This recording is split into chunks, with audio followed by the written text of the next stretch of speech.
നല്ല ഉറക്കത്തിലായിരുന്നു രണ്ടുപേരും. ഉച്ചവരെ ഞാനും കിടന്നുറങ്ങി. വിശപ്പായപ്പോൾ കുക്കി എഴുന്നേറ്റു. അത് കണ്ടപ്പോൾ ജിക്കിയും കണ്ടു തുറന്നു. ജിക്കി നേരെ എഴുന്നേറ്റ് അടുക്കളയിലേക്ക് വന്നു. വരുന്ന വഴിക്ക് ഒരു ഈച്ചയെ പോലും അവൻ വെറുതെ വിട്ടില്ല. അപ്പോഴേക്കും കുക്കി അവിടത്തേക്ക് എത്തി. പിന്നെ കുറച്ചു നേരം ഭക്ഷണമാവുന്നവരെ അവരവിടെ ചുറ്റിപ്പറ്റി. കുക്കി ഓരോ അലമ്പ് കാണിച്ചുകൊണ്ടിരുന്നു. ജിക്കി മര്യാദക്കാരനായി ഫുഡിന് കാത്തു നിന്നു. ഒരു പ്രശ്നം ഉണ്ടാവാതിരിക്കാൻ രണ്ടുപേരെ രണ്ട് വശത്തിരുത്തിയാണ് ഞാൻ ഫുഡ് കൊടുക്കാറ്. ആദ്യം രണ്ടുപേരും മര്യാദയ്ക്ക് ഭക്ഷണം കഴിച്ചു തുടങ്ങിയതാണ്. പക്ഷേ അതിനിടയിൽ ഈ ജിക്കിയുടെ വായിന്ന് ഒരു കഷ്ണം മുട്ട താഴെ പോയപ്പോൾ അതൊന്ന് തട്ടിയെടുത്ത് കുക്കി ഇന്ന താഴത്തെ പ്രശ്നം തുടങ്ങി വെച്ചു. കുക്കി തട്ടിപ്പറിച്ച മുട്ട അവൻ തന്നെ തിന്ന് തീർക്കുകയും ചെയ്തു. പിന്നെ ജിക്കി ഒന്നും കഴിച്ചിട്ടില്ല. ഞാൻ പിന്നെ ഒരു സിപ്പപ്പ് എടുത്തുകൊണ്ട് കൊടുത്തു. അതും കഴിക്കണില്ല. ഒരു നാണവും കുറ്റബോധവും ഇല്ലാതെ കുക്കി ആ സിപ്പപ്പ് പോയി കഴിക്കുകയും ചെയ്തു. എന്തെങ്കിലും തട്ടിപ്പറിച്ച് കൊണ്ടുപോവുകയും ചെയ്തു.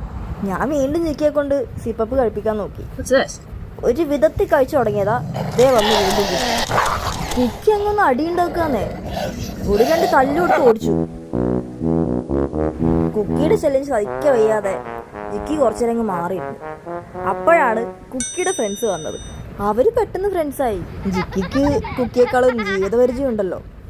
ജിക്കിയും കുക്കിയും പിള്ളേരുടെ കൂടെ കുറച്ച് കളിച്ചതിന് ശേഷം പിന്നെ അവരൊന്നും പ്രശ്നമൊന്നുമില്ലാതെ